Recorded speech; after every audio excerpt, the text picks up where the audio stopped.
एक छोटे से गांव में जहां हिंदू और मुस्लिम दोनों समुदाय प्रेम पूर्वक रहते थे, वहां सलीम चाचा नाम के एक मुस्लिम व्यक्ति रहते थे। सलीम चाचा अपने नेक दिल और मददगार स्वभाव के लिए पूरे गांव में प्रसिद्ध थे। उन्हें धर्मों से ज्यादा इंसानियत और प्रेम पर विश्वास था।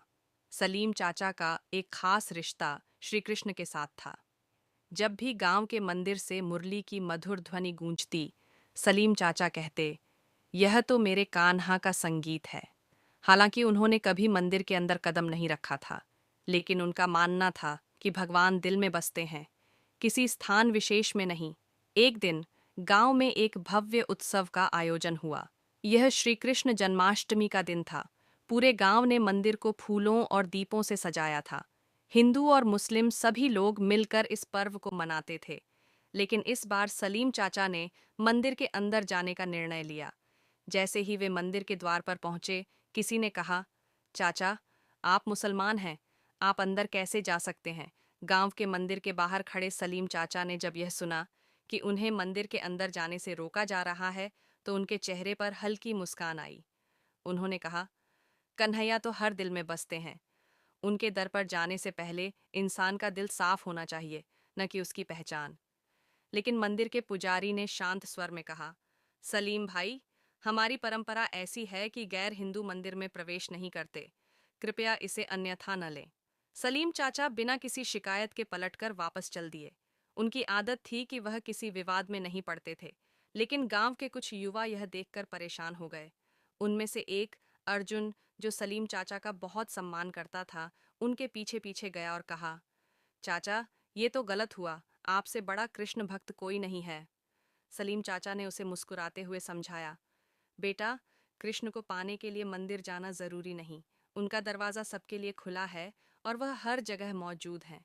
चल, मेरे साथ बैठ और देख कैसे अपने कान्हा से बातें की जाती हैं। चमत्कार की शुरुआत उस रात सलीम चाचा अपने छोटे से घर में बैठे थे। उन्होंने मुरली की धुन के साथ एक भजन गुनगुनाना शुरू किया। उनकी आवाज में ऐसा प्रेम था कि पूरा वातावरण जैसे कृष्णमय हो गया। अचानक सलीम चाचा ने अनुभव किया कि उनके सामने कोई खड़ा है। उन्होंने जब आंखें खोलीं, तो सामने एक सुंदर बालक खड़ा था, जो पीले वस्त्र पहने, सिर पर मोर मुकुट लगाए और हाथ में मुरली लिए मुस्कुरा रहा था। सलीम चाचा ने पहचान लिया, यह तो स्वयं श्री कृष्ण थे। कृष्ण ने कहा, सलीम चाचा, मैं तुम्हारे प्रेम को महसूस करता हूँ। मेरे लिए धर्म, जाति या परंपरा कोई मायने नहीं रखती। तुमने जो सच्चा प्रेम और समर्पण दिखाया है, वही मेरे लिए सबसे महत्वपूर्ण है।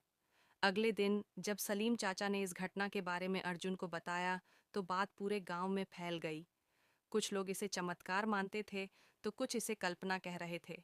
मंदिर के पुजारी को जब यह बात पता चली, तो उन्होंने सलीम चाचा से माफी मांगी और उन्हें मंदिर आने का निमंत्रण दिया।